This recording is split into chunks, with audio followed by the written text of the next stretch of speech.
What if I told you that one of the most beautiful paintings of the Renaissance was also one of the most controversial?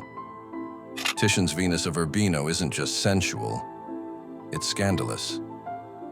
Behind the calm expression of this reclining nude lies a story about desire, power, and the politics of looking that shocked even the most sophisticated audiences of the 16th century. Painted in 1538 for Guidobaldo II della Rovere, the Duke of Urbino, this work was never meant for public devotion. It was meant for the private chambers of nobility, and it wasn't painted for prayer, but for pleasure. Yet Titian transformed what could have been erotic into something intellectual, even philosophical. At first glance, the woman, Venus, or perhaps not Venus at all, lies comfortably on a bed, surrounded by the luxury of a Renaissance palace. Her skin glows with a soft, almost living warmth, achieved through Titian's masterful layering of translucent oil glazes. The contrast between her pale skin and the deep crimson bedding draws your eye straight to her body. But it's not just the physical that captures you, it's her gaze. She looks straight at you, calm, direct, unashamed. Her eyes don't plead or hide. They meet yours with quiet confidence. This was unheard of. In earlier nudes, like Botticelli's Birth of Venus, the goddess covered herself modestly.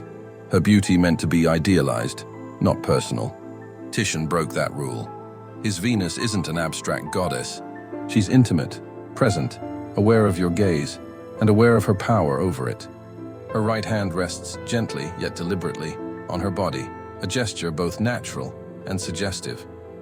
It signals sensuality, but also self-possession. She's not passive or vulnerable. She commands the scene with poise. This is what makes the painting so radical. She is the subject, not just the object. Behind her, two maids rummage through a chest, a cassone, the traditional wedding chest filled with clothes and gifts for a new bride. One woman bends over, the other looks in. Their casual domestic presence grounds the painting in everyday life. It tells us, this is not Olympus, it's Urbino. Even the small dog at her feet carries meaning. In Renaissance symbolism, dogs often represented fidelity and loyalty. So while the nude in the foreground might seem provocative, these background details transform her from courtesan to bride, from fantasy to allegory. This isn't lust, it's marital love, tamed and civilized. But Titian was no fool. He knew how to blur lines.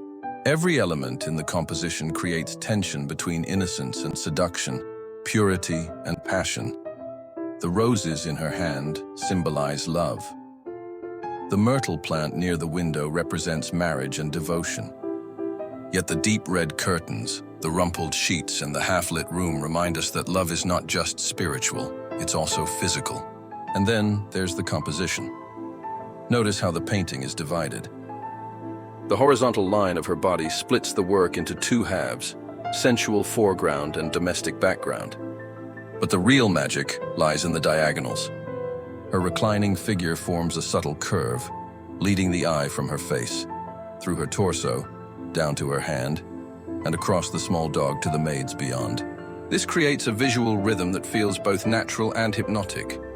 Titian mastered color and atmosphere in ways few could.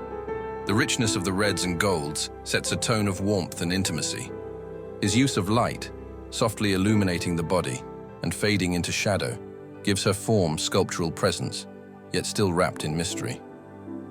Unlike Botticelli's linear elegance, Titian's brushwork breathes. You can feel the texture of fabric, the softness of skin, the air between her and the viewer. When Venus of Urbino was first seen, it shocked viewers. Some saw it as an immoral display of sensuality. Others, especially the learned elite of the Renaissance, recognized its sophistication. Titian wasn't just painting flesh, he was painting ideas. This was Renaissance humanism translated into the language of desire. It said, to be human is to be sensual, and sensuality can be civilized through reason, beauty, and harmony. Centuries later, the painting continued to provoke. In the 19th century, when Edouard Manet painted his Olympia, critics immediately drew comparisons. Manet's nude, cold, confrontational, unapologetic was the modern echo of Titian's Venus. Both paintings challenge the same question. Who holds the power in art, the viewer or the subject? Ultimately, Venus of Urbino redefined how women were depicted in Western art. She is not myth, not saint, not object.